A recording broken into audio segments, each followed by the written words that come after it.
Hello and welcome to this unboxing video where today I will be looking at the content of God of War Ragnarok Collector's Edition, where I paid $320 for Australian.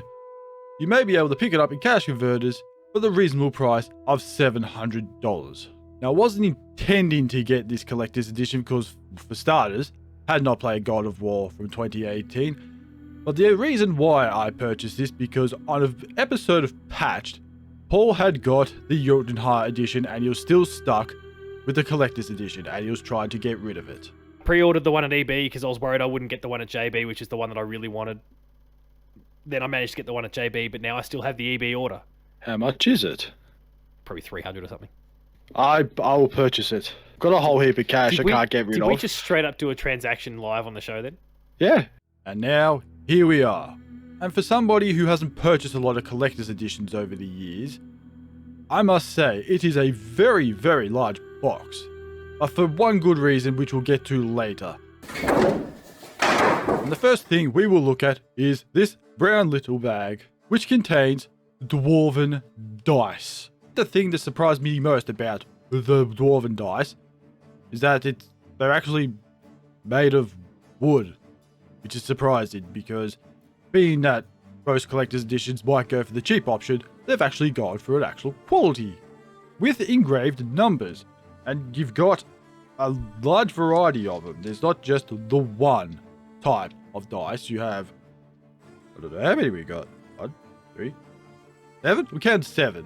So you can use them for whatever you want. You can use it for Monopoly, Dungeons and Dragons, pick whatever you want with it. That's actually not bad. And the next thing we pull out of the plastic are 2 small little statues. If I'm reading it correctly, Veneer Twin statues. I don't know who the Veneer Twins are. I don't even know if I'm saying that right. They're cool. I'm not gonna lie. They're much more easy to put somewhere than the other item which we'll get to. But yet again, it's actually not bad. It's not really any cheap. I don't know. It's probably not made out of wood. It's a bit more of a plasticky type looking thing. But, hey, you can't complain about 2 small statues. Next, we have the God of War Ragnarok steel book. Yeah, it does look very nice. It is a very lovely looking steel book with some writing on the back I can't understand.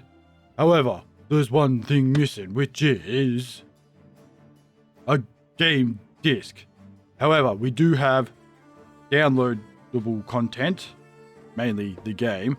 But the upside to this steelbook with nothing in it, I finally have a place to put my Age of Empires, I think it's just Age of Empires, that I got from a Nutri-Grain box 20 years ago. So now it finally has a home in here.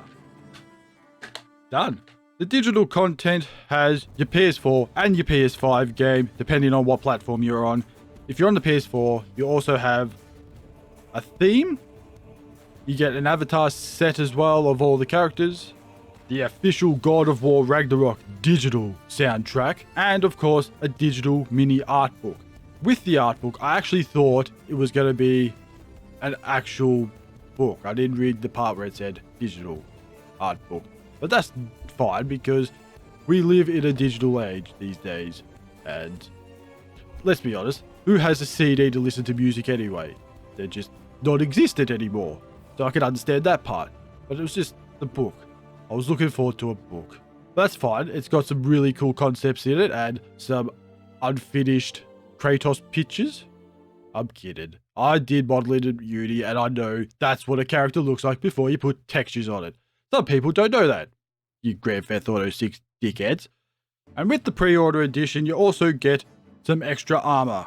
The first being Risen Snow armor and the Darkdale armor. The Darkdale armor also has some extra grips for Kratos with some really cool details on it. And now we come to the big one. The reason why this box is so goddamn massive is the Hammer of Thor, also known as Mjolnir. It looks freaking cool. And surprisingly enough, it's not the cheap plastic. It's not the plastic that kills turtles. It's actually quite dirty. It's actually quite detailed as well. I mean, you also got leather on the handle. I don't know if we actually get to use this in the game. If we do, that's really cool. But I don't care because it looks cool in person. And a word of advice, do not hit yourself in the head with this. And that's it. That's all the content that was in God of War Ragnarok's Collector's Edition. If you liked it, please like, share, subscribe, and I'll see you in another video.